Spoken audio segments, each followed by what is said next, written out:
I mentioned before we started, we have a guest joining on the show today. We have Gordon Chang. He's available I'm so glad, available by Skype. This is a great thing in the world of shutdown, is that if people have a camera at home, we can rock and roll. So I believe we have him already with us. Hello, Gordon Chang. Hello, Debbie, and thank you so much. Glad to have you. I'll briefly remind our listeners, Gordon Chang has joined us before. He is a national expert on China, speaks in all sorts of media contexts about China and the policy that America has in dealing with China. Nationally recognized expert. He's the author of The Coming Collapse of China, a columnist at Forbes, but mainly he's an expert about China and actually much about that part of the world and how America deals with them. So I want to start off, since we were on that subject a moment ago in the first five. Do you have any reaction to the idea of President Trump deciding that we're going to hold off having people come to America? Is the immigration suspension strike you as inappropriate, or is it a good idea? I think it's an important idea, and it's a good idea. And by the way, I'm talking to you from the outer edge of the New York metropolitan area, where New Jersey also is stricken. This virus came to the U.S. through travelers. They came from China. They also came from Europe. And closing down the borders is a necessary thing.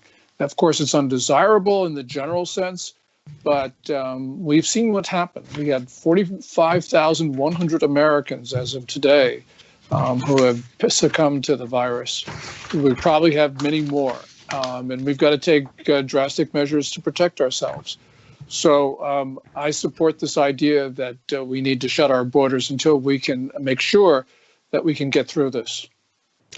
Okay, next thing I want to turn to, and actually you've been talking about this a lot, and so I'm not going to give a long introduction to it, but the president also announced that he was suspending America's support of the World Health Organization, WHO, World Health Organization, because of what was perceived to be their complicity in hiding information about the coronavirus in order to protect China, hiding information that for some period of time, which eventually caused the outbreak of coronavirus to be far more severe in America and around the world. You've been talking about that a lot, so I just love to have you talk about what is the World Health Organization's role or complicity in hiding or failing to act responsibly with respect to this virus?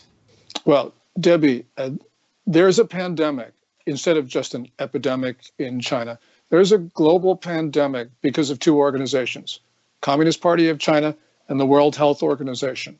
And they work together on this. So, for instance, Chinese officials, for the first time, said this was a human-to-human transmissible bug. They said that for the first time on January 20. But doctors in Wuhan, the epicenter, knew about H2H, human-to-human transmissions, as early as at least the second week of December, maybe even earlier than that. So Beijing knew about this a few days after that second week in December. If China had said nothing about H2H through that 5.5, 6 week period, that would have been highly irresponsible. But what China did was it tried to propagate the narrative that this was not human-to-human transmissible. And the World Health Organization helped them do that. That's that January 14th tweet from the Director General Tedros of the WHO saying that based on information from China, there is no clear proof of human-to-human transmissions. But it gets worse because Chinese officials pressured countries not to impose travel restrictions and quarantines on arrivals from China, and the WHO helped them. That's the January 10th statement from WHO.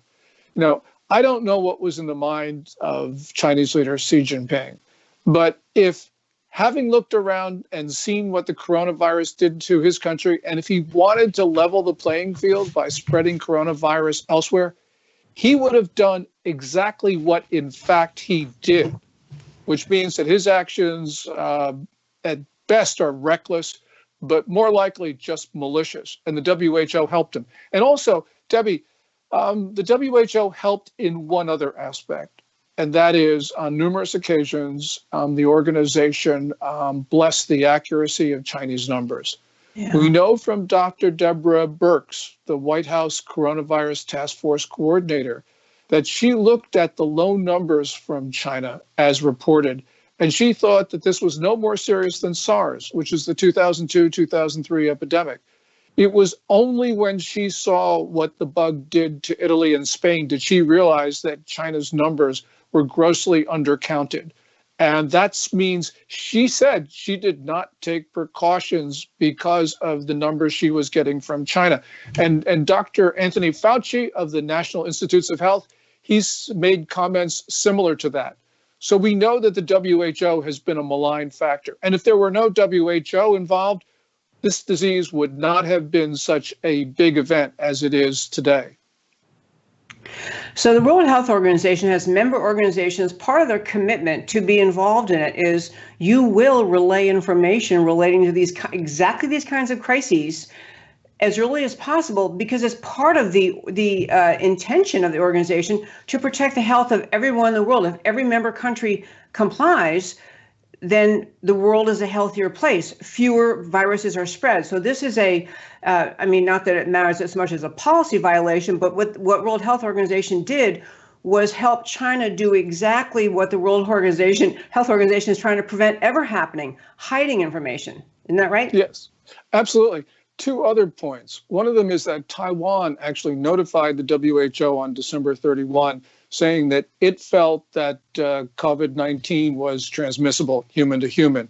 Also, about a couple of weeks ago, a senior WHO doctor, Maria von Kerkhoff, gave a press briefing, and she said she knew from the start that this was human to human.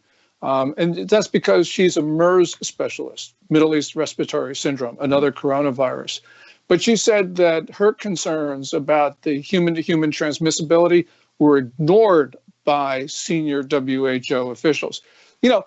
Clearly, doctors and professionals at the WHO do a great job, but their job and the effect of what they do is just nullified by the senior political leadership of WHO, which means it was right for President Trump to defund the organization pending an investigation, because we can see that WHO was not only not doing what it should do, it was doing what it shouldn't do. And because of that, this is a greater health emergency for the world than it needed to be.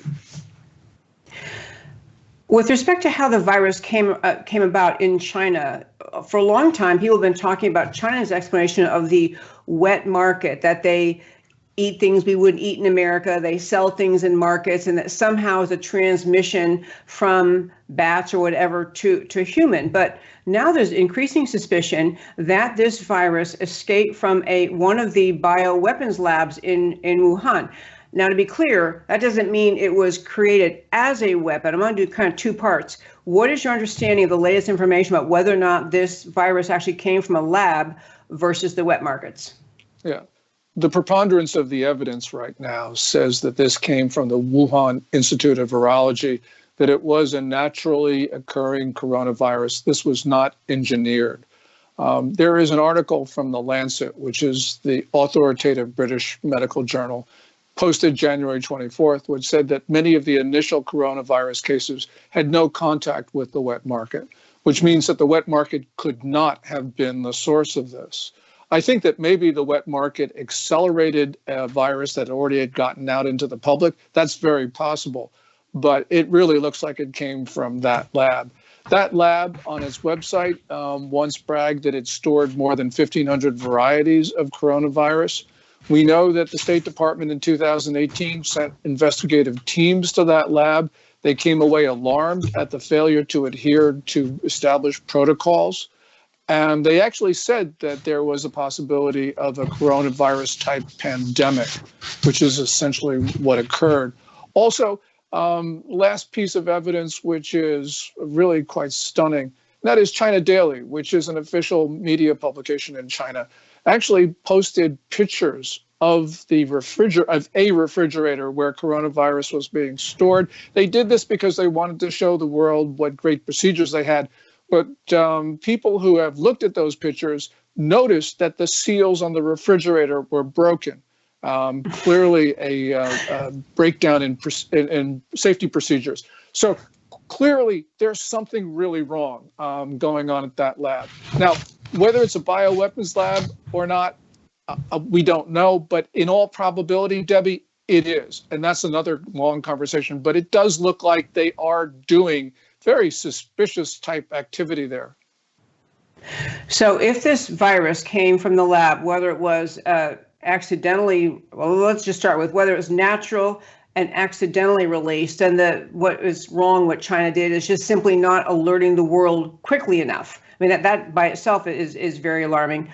But if it were something being created as a bioweapon, and then there are all these possibilities and leaked unintentionally, I mean, it's spilled out or created intentionally or being built intentionally and then intentionally released, all of these things make a big difference in terms of how America should treat China going forward. So what should America do about this? Once we get through this virus, what should America do to deal with China?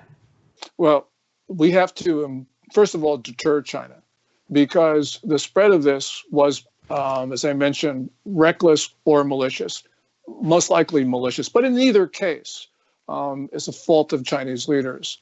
So we've got to deter them, because this is not the last bug that is going to be generated from China. And so we've got to make sure that Chinese leaders understand that they cannot spread the next one. So that's a minimum. How you deter them, I think probably it's going to be imposing great costs. So, for instance, we've got to allow American citizens to sue China in federal court, which means that we have got to probably eliminate some protections for foreign governments in the Foreign Sovereign Immunities Act. And so there's two bills to that effect. There's the Cotton-Crenshaw bill and the Blackburn-Gooden bill, which would do that. So that's an important thing to do. The state of Missouri is suing not only the Chinese state government, Chinese central government, but also the Communist Party. And by the way, the Communist Party doesn't have sovereign immunity, so that suit can proceed. And then there's the question of what the federal government does. And I think that eventually what we need to do is really sort of take China and seize the treasuries that it holds. It holds more than $1 trillion of U.S. debt obligations. I don't think we should do this alone, because what China would do would criticize the United States as saying we repudiated debt, which is not true. But they would severely criticize us. So we should be doing this in conjunction with our allies and friends, the issuers of other major currencies, such as Canada, Britain, European Union, Switzerland, Japan. If everybody does it at the same time, then what that means is that China can't just pick out a single country and say it's their fault. This is going to be then China against the world. I love that idea. I did not know about those two bills. I'm going to dive in and find that out. But both bills you described are intended, I'm making sure, I'm double checking, are intended to essentially change whatever federal law would have prohibited citizens of America from suing China. It removes that barrier. That's right. Yeah. Right. Yeah, not even. Go ahead. Countries have sovereign immunity in federal court, but we need to eliminate that in this case.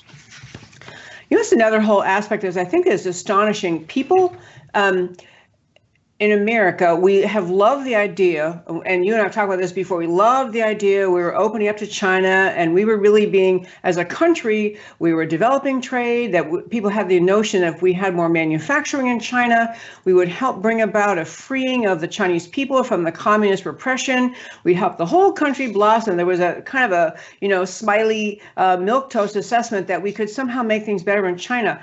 But with the kind of things you're talking about doing, really harshly coming down on China, I think to help that be palatable to people, we have to have better understanding. I wish everyone knew about China, what you know, Gordon Chang, because I think you have to get the American people prepared for the idea.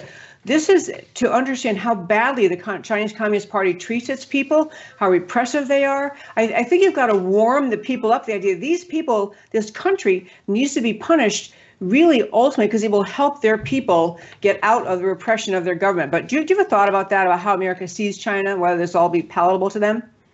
Well, things are changing very fast, Debbie, and what was considered to be impossible just 2 weeks ago is now being widely discussed. It could very well become inevitable in a couple more weeks. And it's not just us. We're seeing substantial changes in opinion in Europe as well, largely because China has overstepped there.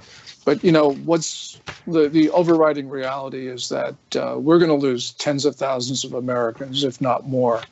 And we can't forget this, that this was something that was maliciously unleashed on us. And so this was not just some sort of mistake. This was deliberate, and we cannot allow that to continue unpunished.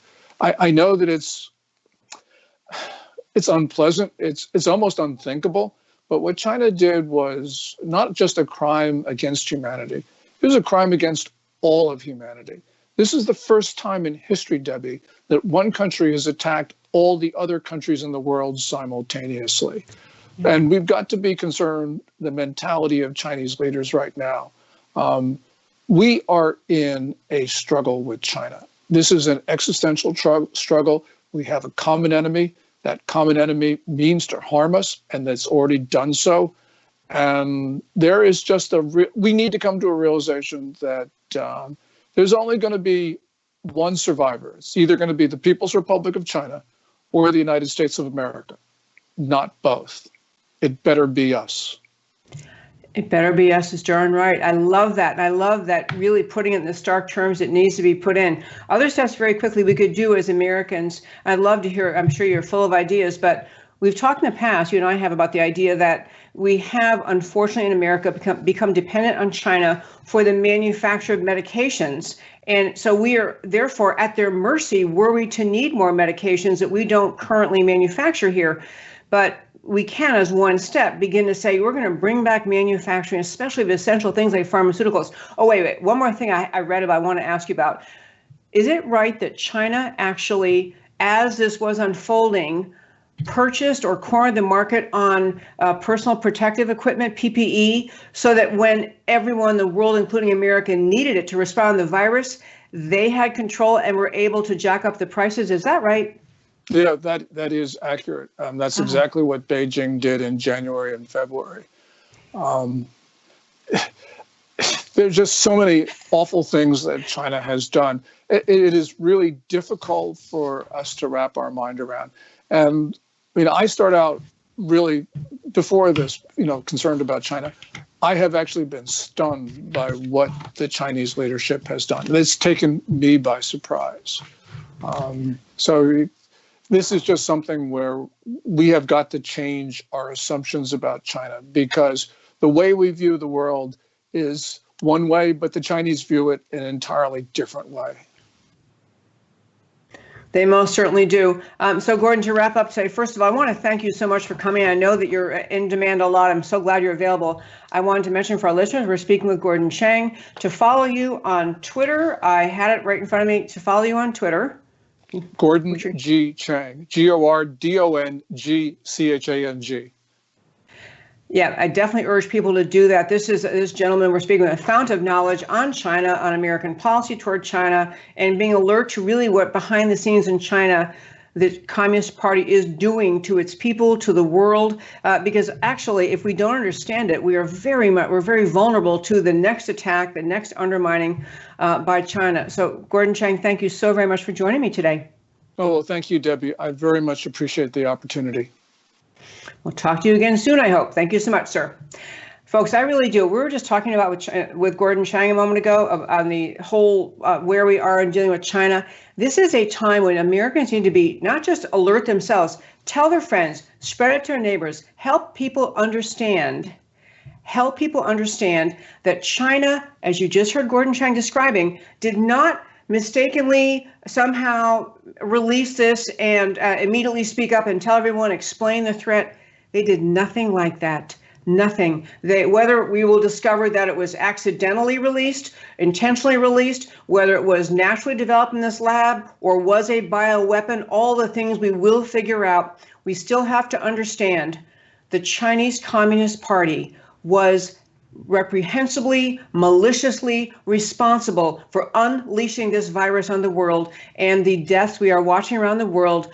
All of us need to be alert to and recognize China did an extraordinarily malicious, that's not even a strong enough word, you can't think of a horrific policy choice, a decision they made inside China that we're going to keep this hidden, and maybe they even release it on purpose. But it's important to understand that as we move forward in this country, dealing with when we get through this virus, which we will get through, we need to understand that China has to get the message from us, and as you heard Gordon Chang saying, from the world, has to get clear that there is not going to be a repeat of this, that China is going to be held accountable. And again, I'm not speaking about individual Chinese people or even Chinese citizens. Most of the citizens of China are just as innocent as the rest of the world in being victims of this virus release, being victims of the horrific COVID-19 that developed because of this virus. And they need our sympathy and our help. But the Chinese Communist Party, of which millions of citizens of China are members, they are responsible. They need to be held accountable in every possible way. So I'm so glad Gordon Chang was available today. One last little thing I want to mention about China before I turn to my one last topic today is China now has an app they've developed, and it's on people's phones, and you have to have it. And it tells your coronavirus immunity status.